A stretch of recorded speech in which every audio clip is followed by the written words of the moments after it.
나는 센 팔자로 전 남편까지 죽일 뻔했다? 네. 이게 좀 스토리가 있는데요. 네네. 그러니까 이제 제가 현재는 무속인으로 살고 있지만 굉장히 좀 안정적인 삶을 살고 있어요. 근데 처음부터 이제 좀 설명을 드리면 제가 19살 때 이제 모델 활동을 시작했고 그리고 이제 그 뒤에 한 4년 정도 활동을 했는데 그때 당시 키가 178이었고 이제 그 뒤에 한 2cm 더 큰 것 같아요.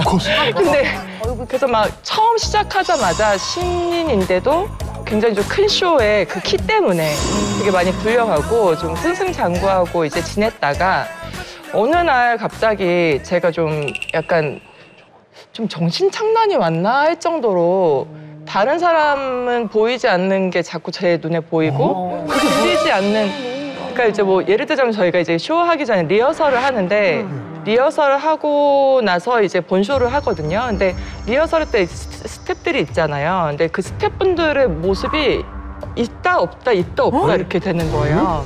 근데 그게 어두워서가 아니고 실제 사람이 있었는데 없어지고 있었는데 없어지고 하니까 현재 여기 진짜 정말 사람이 몇 명이 있는지가 나중에는 혼돈이 올 정도로 힘들었어요. 근데 그때는 이제 약간 조금 너무 다이어트 심하게 해서 내가 이런 현상이 일시적으로 올 수 있겠다라고 생각했는데 그게 음악 소리도 못 듣고 약간 좀 비행기 뜨는 것 같은 굉음 같은 소리가 나고 음악을 못 들으면 무대에서 워킹을 할 수가 없죠. 근데 그런 상태가 이제 좀 지속되다가 제가 이렇게는 활동을 못 하겠다 해서 접는 상황이 나중에는 이제 제가 무대에서 좀 실신하는 경우도 생기고 화보 촬영하다가도 좀 이렇게 좀 기절을 하는 경우가 생겼어요. 근데 이제 너무 지쳐가는 시기에 그때 당시에 이제 남편을 중간에 만나게 돼요. 근데 이제 남편을 만났는데 남편은 너무 약간 그 강원도에서 갑자기 양배추 뜯어서 갖고 온 것처럼 되게 무공의 남자였거든요. 네. 그러니까 강원도 양배추? 네, 강원도 이렇게 막 가면 그냥 사람이 무공의 같은 사람이었어요. 근데 그때 당시에는 제가 그런 신병이라는 거에 대해서 확신은 없었기 때문에 얘기를 안 했겠죠.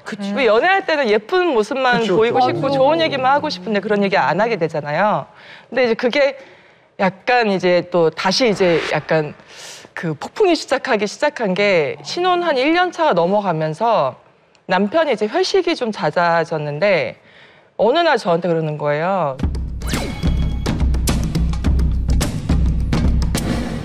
그 커튼 뒤에 저 보라고 할아버지가 있는데 그 커튼 뒤에 저 보라고 할아버지가 있는데 남편이? 네, 남편이 갑자기 그래서 뭘 보라고 했더니 저기 있잖아 도포 입고 가슴 할아버지 빨리 절해. 절하지 뭐 하는 거야.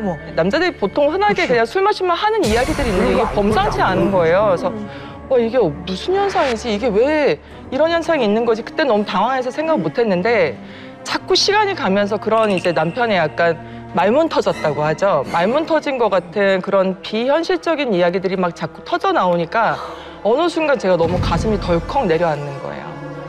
이 사람이 혹시 내가 그 신기가 있든 신병이 있든 그런 현상 때문에 저 사람이 보지 말아야 될 거 보는 게 아닌가. 근데 한 사람한테도 볼 수 있어. 너무 이상하다. 그러니까 너무 황당하기도 하고 뭐 적응하기도 너무 힘들고 그래서 그랬지만 어쨌든 결혼 생활을 잘 유지하고 싶어서 뭐 이제 아기도 갖게 되고 또 이제 아기를 낳으면 또 괜찮아지겠지 이제 했는데 남편의 그 이상한 현상이 없어지질 않는 거예요.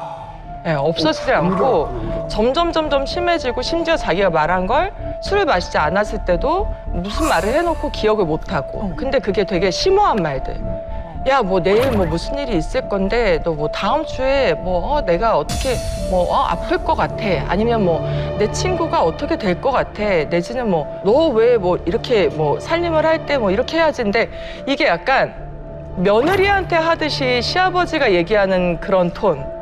그리고 약간 뭔가 어른이 빙의된 것처럼. 근데 그때 순간에 보면은 눈동자가 일반인 같지 않은 거예요. 그러니까 그걸 또 저러다가 나중에 직장에서도 아니면 내지는 사람들하고 어울릴 때 혹시나 제가 모델 생활할 때 그러니까 보던 그런 걸 보거나 아니면 사고를 당하면 어떡하지라는 그 걱정이 점점점 커지게 되더라고요. 그래서 그때 당시에 이제 마음을 조금 먹은 것 같아요. 아, 내가 내 인생에 어떤 그 큰 변화가 올 것 때문에 남편을 희생시키는 건 아닌 것 같다. 그리고 도저히 이 상태에서는 이제 한 지붕 밑에서는 못 살겠다. 이거는 제가 아기를 4개월 때 데리고 가방 2개를 들고 집을 나왔지만 그건 모두를 위한 선택이었거든요. 제가 남편을 버리거나 아니면 그 사람이 너무 실망스러워서 이것보다도 뭔가 가족을 지키고 모두를 지키기 위해서는 내가 이 선택을 할 수밖에 없겠다라는 생각이 들더라고요. 그래서 나중에 이제 내림굿을 하기 전에 제가 이제 아들이 돌 딱 지나고 나서 내림을 받았어요. 그러니까 32살 때인데 그때 내림을 받기 전에 31살 여름에 먼저 말문이 터진 거예요. 근데 제가 그 남편이 이상한 말을 하던 거에 조금 더 구체적으로 확실하게 주변 사람들한테 자꾸 이야기를 하는데 제가 말을 하면서도 이게 도대체 무슨 내용이야 하는 이야기를 하기 시작하더라고요.